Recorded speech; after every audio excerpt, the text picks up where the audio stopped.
Well, John, it's hard to watch. I mean, as you said, I will tell you that the list of things that could cause this sort of thing is surprisingly long.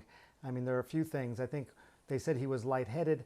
I think that's less likely sort of to explain all of this. Usually someone who's lightheaded, they may feel dizzy, they may need to sit down or something like that.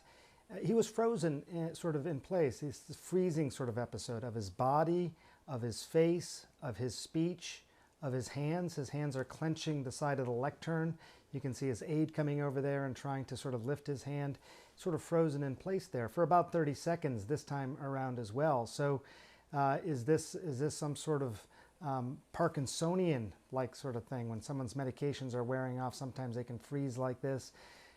The other things is a mini seizure or even a TIA, which is a transient ischemic attack. Some of these things more likely than others, but as I say, the list is long. I think what really struck me, John, was that the aides came there quickly, but they did not seem surprised.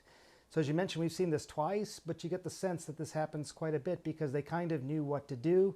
And, typically you think straight off to the hospital, but clearly they were sort of dealing with it as it seems like they've done in the past.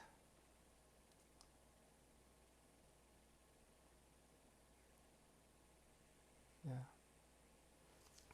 Well, I remember back in 2019, you may remember, John, he had a significant fall back then, actually fractured his shoulder. It was pretty significant. But if you look at this year alone, there have been a couple of falls earlier in the year. He's had episodes where he's at press conferences and has trouble hearing the reporters' questions.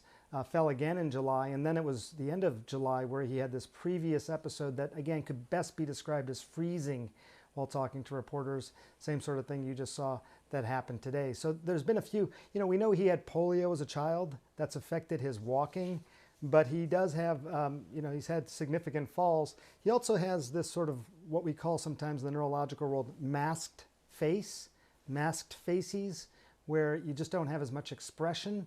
And that sometimes can be associated with Parkinsonian-like things as well.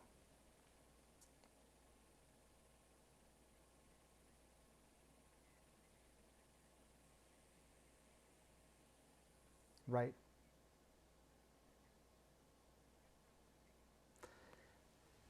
I think that's the question. If this were a first time sort of thing, like when we watched that in July, you would say, yeah, absolutely, we got to go get this checked out. But I think there was a little bit of a lack of surprise that this had happened. So again, we don't know what's going on there exactly. But for example, someone had Parkinson's disease, they were taking a medication, the medication wore off, they might start to have episodes of freezing like that before they could get their medication again.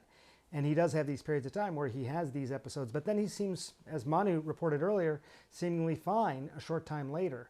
So whatever it is, it comes and goes seemingly as well.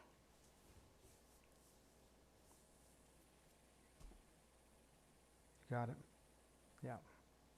Thank you.